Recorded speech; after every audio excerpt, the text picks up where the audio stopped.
Kalau komprehensifnya lagi-lagi kepada kualitas tenaga kerjaan.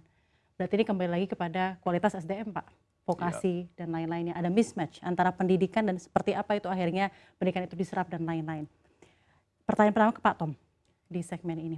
Ada begitu banyak hal yang harus diberesi mengenai ketenaga kerjaan. Prioritas utama dari pasangan Amin akan seperti apa? Jika memang mendapat amanah, pertama-tama apa yang akan dibereskan dulu, Pak? Jadi kami setuju sekali bahwa ujungnya eh, baik daya saing nasional ya maupun kesejahteraan pekerja itu berujung kepada kualitas pekerja tersebut. Ya, dan yang paling fundamental menentukan kualitas pekerja adalah kesehatan dan pendidikan.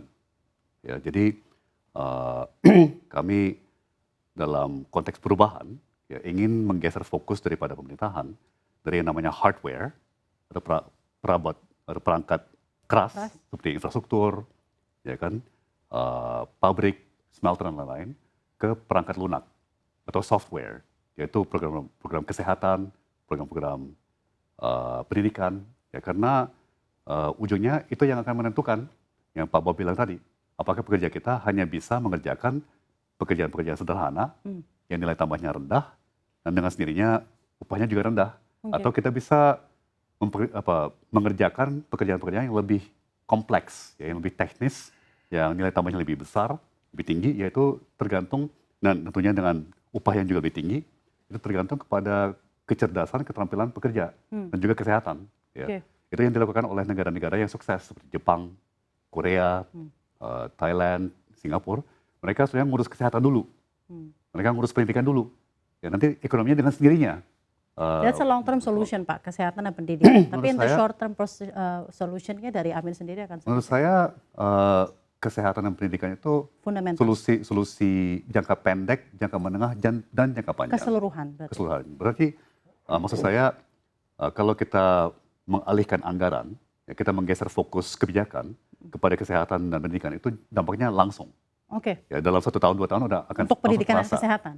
Langsung, tapi tentunya juga ada dampak positif jangka menengah, juga ada dampak positif jangka panjang. Ya. Tapi misalnya dengan mengurangi biaya pendidikan, dengan mengurangi biaya kesehatan, itu langsung berdampak kepada kesejahteraan pekerja, langsung mengurangi stres pada pekerja, dan dengan demikian juga kualitas kepada pekerja. Ya. Jadi pendidikan dan kesehatan ya Pak ya. Dan terakhir saya kira yang juga sangat penting sudah disinggung tadi berkali-kali adalah sistem hukum. Ya. Sistem hukum. Sistem hukum. Ya, jadi investasi itu tentunya sangat penting. Ya, tapi cara terbaik untuk menarik investasi ya adalah dengan kepercayaan. Ya, itu yang paling penting. Kepercayaan, confidence, ya, bahwa investor itu percaya, confident bahwa mereka akan diperlakukan secara fair, ya, sesuai aturan yang ada. Ya, tapi dengan korupsi yang tinggi, dengan sistem hukum yang semakin kehilangan kepercayaan, ya, akibat hal-hal seperti ya kisruh di MK, ya, ketua KPK menjadi tersangka. Nah itu justru yang meruntuhkan kepercayaan investor untuk berinvestasi. Nah kedua, begitu investasi itu masuk, ya maksudnya kemana? Apakah sektor yang padat karya, yang membuka lapangan kerja, atau ke sektor-sektor yang padat modal, ya yang hanya menguntungkan pemodal. Baik, terima kasih. Pendidikan, kesehatan, sistem hukum, itu dari Amin. Silakan, Pak Erwin. Tadi kan kamu bilang mismatch ya.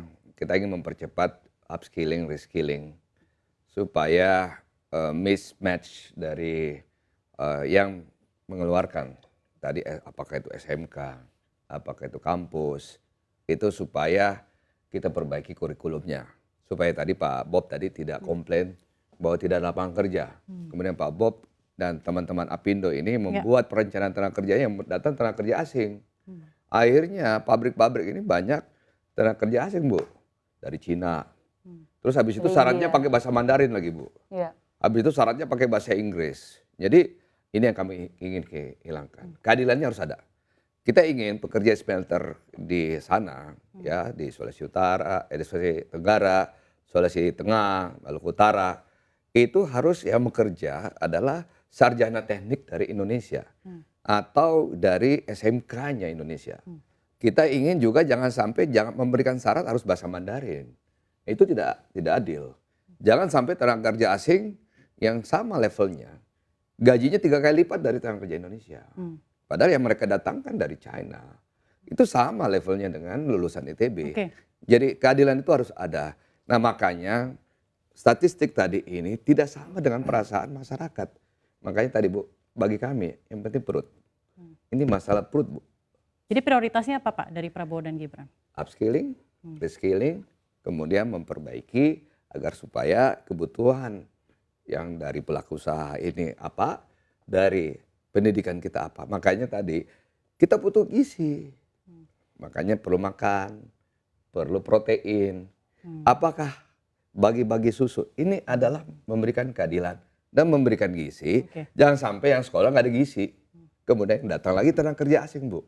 Datang di Oke. sini teman-teman Apindo membuat perencanaan Baik. bahwa butuh tenaga kerja asing. Baik. Upscaling, rescaling, dan tadi fundamentalnya kesehatan ya Pak. Pak Haryadi silakan Pak kalau dari Bapak. Ya, jadi kalau kita bicara untuk peningkatan kualitas ya tadi soalnya Iya, Mbak Safrina peningkatan itu kualitas betul, tenaga kerja. Jadi kalau menurut pandangan kami orang kita cukup oke kok. Ini pengalaman pribadi ya karena saya sama Pak Bob, mungkin Mbak Mira ingat 2017 kita bikin program pemagangan nasional. Itu yang ikut tuh 58.000 Mbak. Ikut di Kerawang situ ya. Selesai pemagangan yang terserap hanya 20%. Yang 80% nggak dapat tempat, nggak ada. Selesai pemagangan. Selesai pemagangan yang terserap hanya 20%, 80% nggak ada. Jadi ini yang tadi saya bilang bolak-balik, kalau kita tidak bisa menciptakan lapangan kerja yang masif itu repot. Nah ini kalau teori ekonomi yang rada smart nih Mas Arwin nih, yang namanya pertumbuhan ekonomi itu kan didukung oleh satu investasi, dua Government oleh spending. consumption, ketiga government spending, keempat Net net export. export. Nah sekarang kita lihat aja dari sisi investasinya, tadi udah saya sampaikan, Mas Tom juga bilang kan, masuk itu kualitasnya memang padat modal, jadi nggak berkualitas untuk secara umum ya, padat karya. Government spending lah itu tadi ICOR-nya kita 7,6, berarti artinya kita nggak efisien di dalam membelanjakan modal kita ya. Nah lalu dari sisi net export exportnya kita memang tumbuh, tapi dibandingkan dengan negara kita tuh masih tipis gitu loh, kenaikannya. Nah jadi kalau kita melihat seperti ini tentu ini kan harus dibenahi secara keseluruhan ya. Artinya kalau kita sekarang ini Indonesia konsumsi rumah tangganya 60% Dari PDB. dari PDB. Ya. Ya, artinya kalau kita tumbuh 5% aja nih, itu yang 3% dari disumbang dari consumption. Istilahnya kita nggak berbuat banyak udah nah, jadi kami meyakini bahwa kita bisa tumbuh tinggi. Tapi tadi secara struktural pengelolaan ekonominya harus dibenahi. Nah, kalau ini kita bisa lakukan, kami meyakini setelah masyarakat, karena programnya adalah bagaimana masyarakat itu betul-betul bisa mandiri secara ekonomi. Jadi artinya mereka, karena kita juga melihat dengan adanya bansos dan sebagainya itu sebetulnya dalam jangka panjang pasti akan menurunkan daya saing kita. Saya kemarin Menurunkan daya saing. daya saing karena dia nggak produktif kan, dia nggak dapat kesempatan kerjanya. Jadi Baik.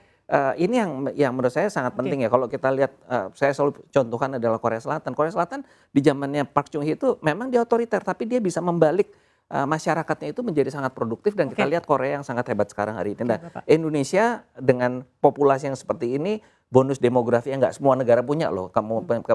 Kemungkinan atau kesempatan bonus demografi harusnya kita harus lebih maju lagi. Ini luar biasa, berarti melihatnya dari masing-masing itu tata kelolanya ya Pak ya, kembali lagi ya, dan struktural dari masing-masing komponen peningkatan PDB. Baik.